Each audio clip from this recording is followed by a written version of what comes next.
सो बच्चों welcome again to the KYT classes. तो हम लोगों ने पिछले लेक्चर में ग्रेविटेशन का फर्स्ट पार्ट पढ़ा था। आज के लेक्चर में हम लोग ग्रेविटेशन का सेकंड पार्ट पढ़ेंगे। सेकंड लेक्चर है और इसमें हम लोग देखेंगे फ्री फॉल से रिलेटेड कुछ प्रॉब्लम्स एंड उसके बाद ग्रेविटी ऑफ मून के बारे में पढ़ेंगे, relation between gravity of moon and earth के बारे में पढ़ेंगे। काफी इंटरेस्टिंग टॉपिक होने वाला है और आप लोगों को बहुत सी चीजें अच्छी समझ में। तो चलिए शुरू करते हैं अपने वीडियो को। तो स्टार्ट करेंगे हम लोग फ्री फॉल। तो फ्री फॉल होता क्या है, जब भी हम किसी भी ऑब्जेक्ट को ऊपर से नीचे की तरफ छोड़ते हैं तो वो नीचे आते लगता है, नीचे गिरता है। लेकिन नीचे गिरते टाइम क्या होता है बेटा, इसका जो डायरेक्शन है वो चेंज नहीं होता है। देखिए सीधे ही नीचे गिर रहा है, सीधे वाला डायरेक्शन को चेंज हुआ। अगर वो बात अलग है कि हवा इसको फोर्स लगाए या कोई भी फोर्स लगाए तब डायरेक्शन चेंज होगा। वैसे अगर नीचे गिरा तो ये डायरेक्ट नीचे गिरेगा। ठीक है, आई होप आपको समझ में आ रहा होगा। ये डायरेक्ट नीचे गिरेगा और डायरेक्ट नीचे गिरते टाइम डायरेक्शन तो चेंज नहीं होगा लेकिन इसकी स्पीड हर पल बढ़ती रहेगी। ठीक है, हर पल बढ़ेगी इसकी स्पीड। जब ये नीचे आ रहा है तो स्पीड बढ़ रही है और स्पीड बढ़ने को ही क्या बोलते हैं, एक्सलरेशन, एक्सलरेट होना। The rate of change in speed को एक्सलरेशन बोलते हैं। जब ये स्पीड बढ़ रही है तो मतलब इस पर कोई ना कोई एक्सलरेशन लग रहा है। पिछले चैप्टर में आपने अच्छे से पढ़ा है। ठीक है, अगर नहीं पढ़ा है तो मैं वीडियो को मैं बनाऊंगा उस चैप्टर का, तो आप लोग देख लीजिएगा। वैसे क्या हो रहा है, एक्सलरेट हो रही है चीजें। क्या हो रही है, स्पीड बढ़ने का मतलब एक्सलरेशन हो रहा है। जब ये ऊपर से नीचे गिर रही है तो एक्सलरेट चीज हो रही है। तो वो कोई एक्सलरेशन काम कर रहा है। एक्सलरेशन हम मशीन से तो किसी लगा नहीं रहे, हम धक्का देकर तो लगा नहीं रहे। वो एक्सलरेशन क्या है, अर्थ का जो ग्रेविटेशनल फोर्स है वही लगा रहा है एक्सलरेशन। ठीक है, हमने फोर्स का फॉर्मूला पढ़ा था, क्या होता है, F is equal to ma। और अब यहाँ पे फोर्स कौन लगा रहा है, अब फोर्स वो जो एक्सेलरेशन ए की जगह हम क्या लगा लेंगे, स्मॉल जी। और वही स्मॉल जी क्या होता है, एक्सेलरेशन ड्यू टू ग्रेविटी। इसी स्मॉल जी को बोलते हैं एक्सेलरेशन ड्यू टू ग्रेविटी। और अभी हम पढ़ेंगे इसकी वैल्यू क्या होती है एक्सेलरेशन ड्यू टू ग्रेविटी की। पहले हम लोग पढ़ लेते हैं थोड़ी सी चीजें। मान लो कि अर्थ का मास कैपिटल M है और distance between object and earth d है। ठीक है, और कंसीडर करो कि अर्थ की एकदम डिस्टेंस कहाँ से निकाला जाता है, दोनों के सेंटर को देखते हैं। दो ऑब्जेक्ट है, दोनों के सेंटर की जो डिस्टेंस होती है वही तो दोनों ऑब्जेक्ट के बीच की डिस्टेंस होती है। ऐसे नहीं कि दोनों का सरफेस का डिस्टेंस हो। डिस्टेंस निकालते हैं कैसे, कि दोनों की जो सेंटर की जो डिस्टेंस है, जैसे दो ऑब्जेक्ट है, पिछले चैप्टर में मैंने बताया था, पिछले लेक्चर में। तो इनके जो डिस्टेंस निकाले तो सेंटर, दोनों के सेंटर्स को मिलाने वाली जो लाइन होती है वही डिस्टेंस होता है। ठीक है, तो मान लो कि अर्थ से एकदम नियर है, अर्थ है, अर्थ के एकदम पास में रखा है कोई ऑब्जेक्ट। थोड़ा बहुत दूर भी होगा क्योंकि अर्थ इतनी ज्यादा बड़ी है, इतना ज्यादा उसका क्या है रेडियस है कि थोड़ा बहुत भी अगर ऊपर होगा तो कोई फर्क नहीं पड़ेगा, 0.11 में जाएगा। तो हम क्या लेंगे, कंसीडर करेंगे एकदम पास में है कोई ऑब्जेक्ट। अर्थ के ऊपर इतनी दूरी तक ही सारे ऑब्जेक्ट को पास में ही माना जाएगा। ठीक है, मान लेते हैं कि अर्थ के पास में है एकदम ऑब्जेक्ट। ठीक, तो जो डिस्टेंस होगा अर्थ के सेंटर से ऑब्जेक्ट का वो क्या होगा, अर्थ के रेडियस के बराबर होगा। होगा कि नहीं होगा, जो डिस्टेंस होगा वो रेडियस के बराबर होगा। अर्थ का जो भी रेडियस है यहाँ से लेकर के ऑब्जेक्ट, मान लो अर्थ की सरफेस रखा हुआ है, जैसे मेरा पेन है अर्थ की सरफेस पे रखा हुआ है। ये मान लो हाथ अर्थ है, ये सरफेस है और ये इसका सेंटर है नीचे। ठीक है, अगर इस सेंटर से डिस्टेंस अगर मेजर करोगे तो ये डिस्टेंस वही तो होगी जो कि मतलब रेडियस होगा वही तो डिस्टेंस होगा। जैसे सर्कल है, इस सर्कल है हमारा अर्थ, ये बड़ा सा गोला ये अर्थ है। अब अर्थ के यहाँ पर कोई सामान रखा हुआ है उसके, तो ये जो डिस्टेंस होगा, ये जो रेडियस होगा वही तो डिस्टेंस होगा ऑब्जेक्ट का। तो आई होप आपको ये चीज़ समझ में आई होगी। तो रेडियस के बराबर हो गया दोनों के बीच का डिस्टेंस। और अभी आपने एक फॉर्मूला पढ़ा था, शायद आपको याद हो, आपने एक फॉर्मूला पढ़ा था, F is equal to capital G M into M upon D square. और D क्या है, D की जगह यहाँ पे आ गया है R। कलर चेंज करते हैं पेन का, वरना आपको दिखेगा ही नहीं कुछ भी। यहाँ D की जगह क्या आ गया है बेटा, R आ गया क्योंकि R है रेडियस ऑफ अर्थ और G आपको पता ही है। और F इज इक्वल टू क्या होता है, ma। लेकिन यहाँ पे a क्या है, a की जगह हमारा जो एक्सेलरेशन है वो क्या है, स्मॉल g है। तो ma की जगह क्या रखेंगे, यहाँ पे mg रखेंगे। और यहाँ देखिए स्मॉल m से स्मॉल m कट जाएगा तो capital small g is equal to क्या, क्योंकि दोनों क्या है न्यूमिनेटर में आमने सामने है तो दोनों कट जाएंगे। तो small g is equal to क्या होगा, कैपिटल G mr स्क्वायर, यही होगा। अब इसके थ्रू हम क्या कर सकते हैं, हमें पता है अर्थ का मास भी हमें पता है, कैपिटल G की वैल्यू भी पता है, अर्थ की रेडियस भी पता है। तो हम ये स्मॉल g की वैल्यू एक फाइंड कर सकते हैं, एक कांस्टेंट वैल्यू। तो उसको फाइंड करने के लिए हम सारी वैल्यूज को पुट करेंगे यहाँ पे। हमें अर्थ का मास पता है, अर्थ का मास क्या होता है, अर्थ का मास नहीं, स्मॉल g की, कैपिटल G की वैल्यू पता है, अभी पिछले लेक्चर में हमने देखा था। ठीक है, ये होती है। और उसके बाद आपको पता है अर्थ का मास कितना होता है, 6 × 10⁻24 किलोग्राम, मतलब बहुत ज़्यादा होता है। वो तो आपको सबको पता होगा, बहुत ज़्यादा होता है, मेरा बताने का कोई तुक नहीं बनता है। और उसके बाद रेडियस भी अर्थ का आपको पता है यहाँ पे दे रखा है। ठीक है, अब सबको जब आप कैलकुलेट करोगे, कैलकुलेशन इज नॉट इम्पॉर्टेंट। ठीक है। कैलकुलेशन कभी भी एग्जाम में नहीं आता है, बट आप ये चीजें देख लो एक बार समझाने के लिए कि स्मॉल जी की वैल्यू कैसे आई है, वो बताने के लिए। क्या है, स्मॉल जी की वैल्यू आपकी आई है 9.8 मीटर पर सेकंड स्क्वायर। और ये यूनिट क्यों है, क्योंकि एक्सेलरेशन की unit metre per second square होती है, इसलिए इसकी भी unit metre per second square होगी। इसमें कोई भी रॉकेट साइंस नहीं थी। तो आई होप आपको ये भी चीजें समझ में आ गई होगी। और हम लोग अक्सर क्या लेते हैं, जी की वैल्यू, क्योंकि अप्रॉक्स 10 के बराबर है तो 10 के बराबर ही लेते हैं। वैसे अक्सर क्वेश्चन में दिया होता है कि क्या लेना है, ठीक है। अगर क्वेश्चन में कुछ नहीं दे रखा और आपको कॉम्पिटिशन एग्जाम का पढ़ना है तो आपको 9.8 ही लेनी है हमेशा, ठीक। अब कैलकुलेशन आ गया आपका, स्मॉल जी की वैल्यू आ गई। स्मॉल जी आपको समझ में आया होगा कि जो भी हम ऊपर से नीचे कोई भी चीज फेंक रहे हैं, ऊपर से नीचे फेंक रहे हैं तो उसकी स्पीड हर लगातार बढ़ती जा रही है। बढ़ती क्यों जा रही है, क्योंकि बेटा कोई एक्सेलरेशन काम कर रहा है। वो एक्सेलरेशन क्या है, अर्थ की ग्रेविटी का एक्सेलरेशन है, एक्सेलरेशन ड्यू टू ग्रेविटी, उसी को क्या बोलते हैं, स्मॉल जी बोलते हैं। और स्मॉल जी की वैल्यू क्या होती है, 9.8 मीटर पर सेकंड स्क्वायर। और वो कैसे आई है आपकी, पिछले आपने देखा एम जी को कट किया, एम से एम कट गया, आपको स्मॉल जी की वैल्यू पता चलेगी, क्योंकि सारी वैल्यूज आपको पहले से प्री डिसाइडेड थी, जिससे आपका 9.8 आ गया। एग्जैक्ट कैलकुलेशन आप लोग करके देखिएगा एक बार, कॉपी पेन उठाइए, कैलकुलेशन जरूर करिएगा, उससे आपकी कैलकुलेशन स्ट्रांग होती है। और 11th-12th में ऐसी बहुत सारी कैलकुलेशन आप लोगों को मिलेंगी, तो जरूर बहुत काम आएगी, ठीक है। अब एक हम लोग एक्टिविटी आपकी बुक में दे रखी है, एनसीईआरटी बुक में। तो आपसे एक सवाल मैं पूछता हूँ, आप वीडियो पॉज करके मेरे आंसर देने से पहले आप लोग आंसर जरूर लिखिएगा एक बार, ठीक है। मैं एक ले रहा हूँ पेपर और एक ले रहा हूँ स्टोन, ठीक है। स्टोन की जगह पे मैं ले रहा हूँ अपने चार्जर का अडॉप्टर, ठीक है। मेरी, और ये हल्का है, ये भारी है, दोनों को मैं गिरा रहा हूँ। अडॉप्टर गिराऊंगा तो बहुत बड़ा नुकसान हो जाएगा मुझे, तो मैं कोई और चीज़ लेता हूँ। वेट अ सेकेंड, कोई भारी चीज़ है वहाँ पे, हैवियर देन दिस, टूट जाएगा वो। पेन, गिव मी अ पेन, हाँ, इट विल डेफिनेटली वर्क।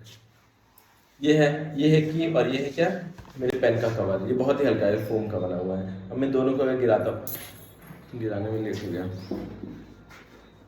ध्यान से देखिए, दोनों को मैं गिरा रहा हूँ।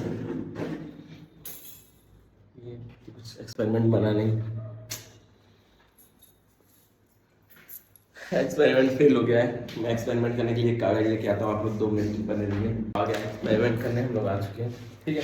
मैं इसको गिरा रहा हूँ और साथ में दोनों चीज़ें छोड़ रहा हूँ। ये कागज लेट में गिरा और मेरी की जो थी वो पहले गिर चुकी है, ठीक। ऐसा क्यों हुआ आप लोग ये बोलोगे कमेंट में, ठीक है। कमेंट में आप लोग लिखिए और मैं अब बताता हूँ इसका रियल रीज़न। इसका रियल रीज़न क्या है बेटा, इसका रियल रीज़न ये है कि ये कागज जो है इसका सरफेस एरिया ज़्यादा है, जिसकी वजह से इस पर जो फ्रिक्शन ऑफ एयर है, फ्रिक्शन फोर्स, आपने 8th क्लास में पढ़ा होगा कि कोई भी चीज़ का जो रेजिस्ट करती है मोशन को, वही फोर्स से फ्रिक्शन होता है। तो इस पर क्या है, फ्रिक्शन फोर्स ज़्यादा लग रहा है एयर का, और चाबी क्या है, पतली सी है, इस पर क्या है, फ्रिक्शन फोर्स बहुत ही कम लग रहा है एयर का।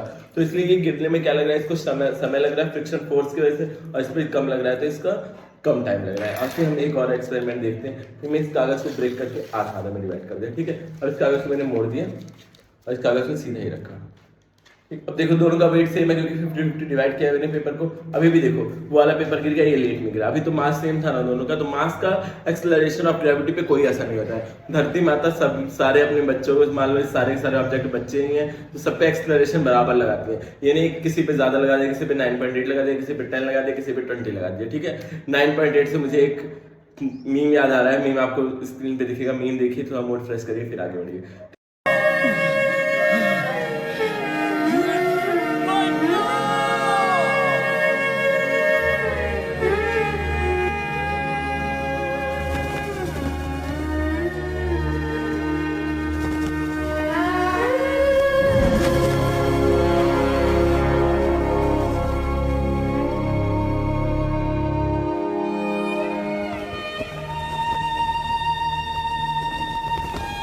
ठीक है। अब देखिए ये ऐसा तो है नहीं कि धरती माता दोनों पे अलग अलग तरह का फोर्स लगाएंगे, दोनों पे सेम फोर्स लगता है। बस खाली जो एयर का फ्रिक्शन है उसकी वजह से एक चीज तेज चली जा रही है, एक चीज धीरे जा रही है, ठीक है। और आपने देखा होगा एरोडायनेमिक्स, आप थोड़ा सा पढ़ोगे बाद में तो समझ में आएगा। एरोप्लेन का जो आगे का पार्ट होता है वो क्या होता है, नुकीला सा होता है, ठीक है। किस लिए होता है, क्योंकि ताकि वो एयर का फ्रिक्शन कम लगे। वो सब बात की बात हो गई। अभी बस इतना समझना है कि ऐसा जरूरी नहीं है कि मास जिसका ज्यादा है वो पहले गिरेगा या बाद में गिरेगा, गिरेगी दोनों चीजें एक ही साथ, क्योंकि एक्सेलरेशन ड्यू टू ग्रेविटी दोनों में सेम लग रहा है। यहाँ देखिए एक दिया हुआ है आपके बुक में भी, अगर एयर हटा दिया जाए, वैक्यूम में चीज यही एक्सपेरिमेंट किया जाए, तो दोनों चीजें पत्थर और कागज एक साथ गिरेगा। तो आपको ये चीज समझ में आई होगी, आशा करते हैं, ठीक है। अब motion of an object under influence of gravitational force. ठीक है, अब ये आपको ये थोड़ा सा इंपॉर्टेंट है, थोड़ा ध्यान लगा के सुनना पड़ेगा, तब चीजें आपको क्लियर होती चली जाएंगी एक एक करके। तो पहला क्या है, आपका जो मोशन हो रहा है under the influence of gravitational force, gravitational force के अंडर जो भी वो हो रहा है मोशन, उसके बारे में हमें पढ़ना है। अब ग्रेविटेशनल फोर्स के अंडर कौन सा मोशन हो रहा है, कोई चीज नीचे गिराओ, कोई भी हमें मशीन की जरूरत नहीं पड़ती, नीचे फेंकने में किसी चीज को आपको नीचे गिराना है तो क्या आपको कुछ उसको वो देना पड़ता है, पावर देनी पड़ती है, बस डायरेक्ट छोड़ दिया नीचे आ गया। तो नीचे किस वजह से आ रहा है, कौन इसको पावर दे रहा है, पावर दे रही है अर्थ की वजह से नीचे आ रहा है। तो ये क्या हो गया, ये motion under the influence of gravitational force of earth, gravitational force इसको खींच रहा है। ठीक है, या हम किसी चीज को ऊपर फेंकते हैं, वो भी क्या है, ऊपर की तरफ जा रहा है ग्रेविटेशनल फोर्स के अगेंस्ट। आज ही मेरा खराब हो जाएगा, पक्का है केस। तो ये ग्रेविटेशनल ये अंदर जा रहा है, अंदर क्यों जा रहा है बेटा, क्योंकि ये ग्रेविटेशनल फोर्स मतलब नीचे की तरफ गिर रहा है, ग्रेविटेशनल फोर्स इसको खींच रहा है। ठीक है, तो हमने अभी मोशन की 3 इक्वेशन पढ़ी थी, क्या पढ़ी थी, v is equal to U plus A T, H is equal to U T plus half A T square, और v is equal to U square plus 2as, यही पढ़ा था। लेकिन अब हम कुछ चीजें चेंज करेंगे। चीजें क्या चेंज करेंगे, a की जगह पे एक्सेलरेशन की जगह पे इस टाइम क्या लेंगे, हम g का यूज करेंगे, एक्सेलरेशन जो भी होता है उसकी जगह g का यूज करेंगे। और जहां पे हम s लिखते थे, s मतलब डिस्टेंस, अब ऊपर नीचे जाने की चीजें तो हाइट लिखेंगे h की जगह, बस ये 2 चीजें चेंज करेंगे और सारी चीजें क्या रहेंगी, सेम एज इट इज रहेंगी। ठीक है, तो आपको ये चीज याद रखना, क्योंकि अब एक्सेलरेशन क्या ग्रेविटी का लग रहा है और हमें एक्सेलरेशन निकालने की भी नहीं जरूरत है, हमारे पास एक्सेलरेशन पहले से ही है 9.8 मीटर पर सेकंड स्क्वायर, तो जी की वैल्यू पहले से प्री डिसाइडेड है। ठीक है, अब माइनस प्लस कब होता है वो अलग बात है। देखिए, अगर हम किसी भी चीज को नीचे से, कोई चीज ऊपर से नीचे गिर रही है, ठीक है, यहाँ पे थोड़ी सी गड़बड़ हो गई है, और कोई चीज नीचे गिरती है तो ये प्लस होता है और यहाँ ये माइनस होता है। ठीक है, अब कोई चीज अगर नीचे आपकी गिर रही है तो उसका जो इनिशियल वेलोसिटी होगी, ये रेस्ट में तो है, मैं इसको नीचे गिरा तो इनिशियल वेलोसिटी क्या होती है, 0 ली जाती है मोस्ट ऑफ द केसेस में। अगर कुछ वेलोसिटी ना दी हो तो इनिशियल वेलोसिटी 0 रहेगी, और जो gravity acceleration due to gravity होगा वो पॉजिटिव होगा, क्योंकि ये नीचे गिर रही है और एक्सेलरेशन भी नीचे खींच रहा है। तो मतलब ये क्या होगा, स्पीड इसकी बढ़ती जाएगी। आपने पढ़ा हुआ रिटार्डेशन और एक्सेलरेशन। एक्सेलरेशन इसका पॉजिटिव क्यों होगा, क्योंकि ये नीचे गिर भी रही है और ग्रेविटी भी इसको नीचे ही खींच रही है, इसकी स्पीड हर बार बढ़ रही है, तो ये जो जी होगा स्मॉल जी, इसकी वैल्यू क्या होगी, पॉजिटिव होगी। और ठीक है, अगर किसी चीज को हम ऊपर फेंकते टाइम जो फाइनल वेलोसिटी होती है, जब एकदम टॉप पे पहुंच जाती है तो चीज क्या होती है, रुक जाती है और फिर नीचे गिरना शुरू हो जाती है। तो फाइनल वेलोसिटी इस बार 0 होगी और जो एक्सेलरेशन ड्यू टू ग्रेविटी होगा वो क्या होगा, माइनस होगा, क्योंकि हर बार जब ऊपर जाती है तो उसकी स्पीड कम होती रहेगी, एक समय आएगा कि रुक जाएगी, जब रुक जाएगी तो नीचे गिरना शुरू हो जाएगी। ठीक है, कार्टून आपने देखा होगा, जब तक वो लोग नीचे नहीं दिखते तब तक ग्रेविटी उन लोगों की काम नहीं करती, जब एकदम टॉप पे पहुंच गए वो लोग नीचे दिखते तभी जाकर उन लोगों को दिखता है कि ग्रेविटी भी कोई चीज होती है। तो ये तो हो गई मजाक की बात, बट यहाँ देखिए आप, ये ऊपर से नीचे जब गिरेगा तो जब ऊपर से नीचे गिरेगा तो जी पॉजिटिव रहेगा, यू 0 रहेगा, और जब ऊपर नीचे से ऊपर फेंकेंगे तो यू वी 0 रहेगा एंड जी माइनस में रहेगा। ये चीज याद रखना, और हम करेंगे एक न्यूमेरिकल सॉल्व।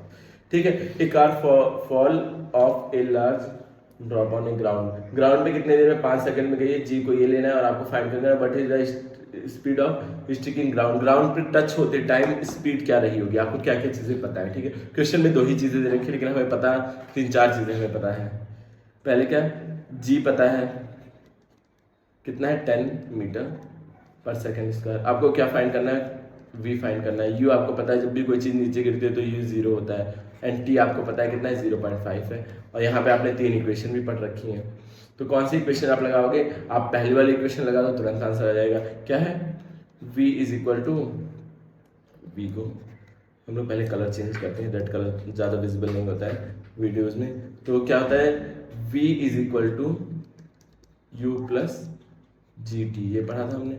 जी इस बार पॉजिटिव होगा या माइनस नेगेटिव होगा, पॉजिटिव होगा क्योंकि नीचे गिर रही है, तो u v आपको पता नहीं है, u क्या है, 0 है, g आपको पता है, g कितना है, 10 है, टाइम कितना है, 0.5 है, कर दो इसको, v इज इक्वल टू क्या हो जाएगा, 10 इंटू 0.5 क्या होता है, 5 मीटर पर सेकंड। यही आंसर हो गया।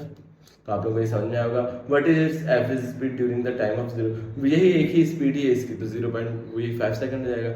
हाउ हाइट, और कितनी हाइट है, h आपको निकालना है। h मतलब h का भी फार्मूला हमने पढ़ रखा है, u और v सब कुछ आपको पता है, तो h का फार्मूला क्या होता है, ut plus half gt square, ut plus h is equal to ut plus half G T square. ठीक है, h आपको फाइंड करना है कितनी हाइट उसने कवर किया होगा, तो u आपको पता नहीं, u पता है 0 है, हाफ इंटू ग्रेविटेशनल फोर्स कितना है, 10 है, और उसके बाद आपका क्या है, टाइम क्या है 0.5 का होल स्क्वायर, तो ये जाएगा 5, 2 1 2, 2 5 10, और इसको h इज इक्वल टू क्या होगा, h is equal to 5 into 0.5 into 0.5। अब 0.5 इंटू 0.5 क्या हो जाएगा 0.25। अब 0.25 को 5 से मल्टीप्लाई करो, 5 5 25 का 5 कैरी टू 5 10 डाउन 12 को कैरी 1 हो जाएगा 5 so 0 1 ये 1 2 2 1.25 मीटर्स, यही आंसर होगा इसकी हाइट का, कितना हाइट चला है। बस आपको इक्वेशन में वैल्यू पुट करनी है, आंसर मिल जाएगा आसानी से, कोई भी दिक्कत की बात नहीं है, कोई लोड नहीं लेना है। अब देखिए नेक्स्ट क्या है, एक ऑब्जेक्ट है उसको क्या किया ऊपर फेंका गया है। अब ऊपर फेंकने में ये बात ध्यान रखनी है, ऊपर जैसे ऊपर देखो तुरंत क्या लिख दो, g is equal to -10 meter per second square. आप 9.8 लेके भी रख सकते हो, अप्रोक्सीमेशन वैल्यू आएगी, 10 लेते हैं, 10 ज़्यादा कन्वीनियंट होता है, ठीक है। कोई भी एग्जाम में आपका नंबर नहीं काटेगा अगर क्वेश्चन में नहीं रखा है। अब the velocity with which object throne upward, अब v फाइंड करना है, u आपको पता है क्या होगा 0 होगा, नहीं v वेलोसिटी, अच्छा हाँ जब ऊपर फेंकते हैं तो v इज इक्वल टू क्या होता है 0 होता है, u इज इक्वल टू आपको फाइंड करना है किस वेलोसिटी से फेंका गया है। हाँ एंड देन और क्या दे रखा है, हाइट दे रखी है, h कितना दे रखा है 10 मीटर। अब आपको पता है h is equal to ut plus half gt square. अब आपको क्या निकालना पड़ेगा, सबसे पहले टाइम की तो जरूरत पड़ेगी, टाइम आपको पता ही नहीं तो इसमें कहाँ रखोगे टाइम, टाइम की जरूरत है इसमें, तो आप पहला वाला इक्वेशन लगाओ, क्या होता है u v is equal to u plus G T. अब g क्या है माइनस में है, v आपको क्या दिया हुआ है v 0 है, u आपको फाइंड करना है, u और t दोनों चीजें फाइंड करनी है, तो इससे भी नहीं हो पाएगा। v square is equal to u square plus 2gh, देखिए यहाँ पे है 2gh, h दिया हुआ है g दिया हुआ, हाँ ये सेकंड थर्ड इक्वेशन लगेगी 2gh, ये वाली इक्वेशन लगानी पड़ेगी तब जाके आपको निकलेगा।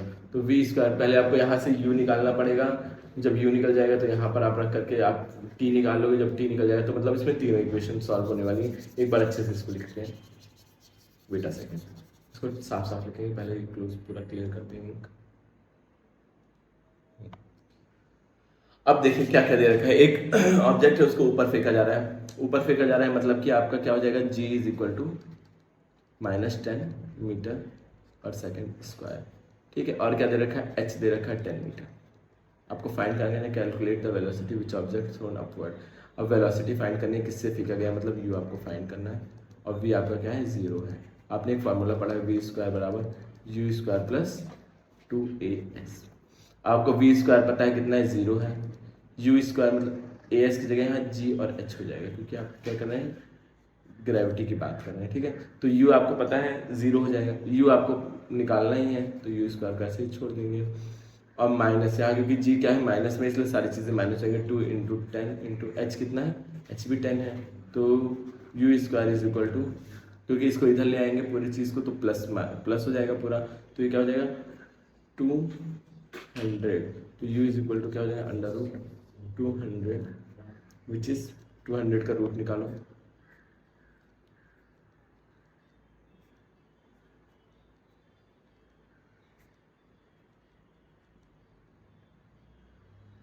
टेन का स्क्वायर होता है,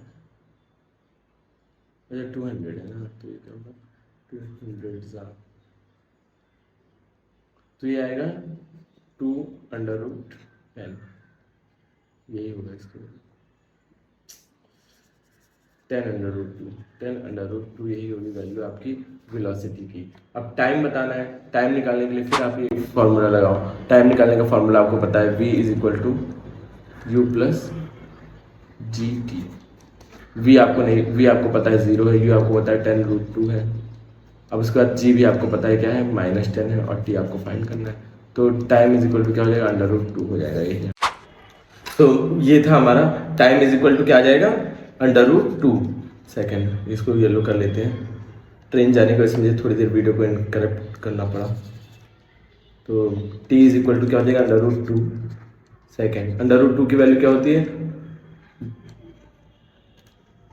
1.41 समथिंग होती है, और आपकी जो एनसीईआरटी में दिया हुआ है ये g को क्या 9.8 मान के किया गया, और ये आई है वैल्यू 1.43 समथिंग आई, ठीक है। तो थोड़ा सा डिफरेंस हुआ है एनसीईआरटी और इसमें। और बाकी आप यहाँ पे इसको भी अगर ऐसे करोगे, क्या बोलते हैं वो, √2 की वैल्यू रख दो। √2 की वैल्यू क्या होती है, 0.41 समथिंग होती है, तो ये 14.1 समथिंग ऐसे ही आ जाएगा इसका आंसर। और एनसीईआरटी में 14 आया है, 41 नहीं 49, सॉरी, ठीक है। तो ये मतलब 9.8 मान के चलेंगे या 10 मान के चलेंगे, थोड़ा सा डिफरेंस आएगा, बट आंसर आपका भी सही है, एनसीईआरटी का भी सही है, ठीक है। तो चलिए नेक्स्ट क्वेश्चन में पढ़ते हैं। नेक्स्ट टॉपिक जो हमारा क्या है वो है मास। मास क्या होता है और वेट क्या होता है, दोनों में डिफरेंस क्या है, ठीक है। मास और वेट। मास क्या होता है, मास ऑब्जेक्ट का क्या इनर्शिया बताता है, मतलब कितना इनर्शिया, उसके अंदर रुके रहने की कितनी क्षमता है, उसी को मास बोलते हैं, ठीक है। जितना ज्यादा मास होगा उतनी ज्यादा इनर्शिया होगी, रुके रहने की क्षमता या फिर चलने की क्षमता उतनी ज्यादा होगी। मास आपने पढ़ा है प्रीवियस सेशन में कि क्या क्या होता है, मास का क्या मतलब होता है, ठीक है। मास मतलब उसकी इनर्शिया, कितना रुका हुआ है, ठीक। अगर आप किसी भी ऑब्जेक्ट को वो अर्थ पे रखो या अर्थ के बाहर ले जाओ, कहीं पे भी ले जाओ, उसका मास क्या रहेगा, कांस्टेंट रहेगा, ऑलवेज सेम रहेगा। लेकिन जो उसका वेट है, वेट होता है फोर्स, ठीक है।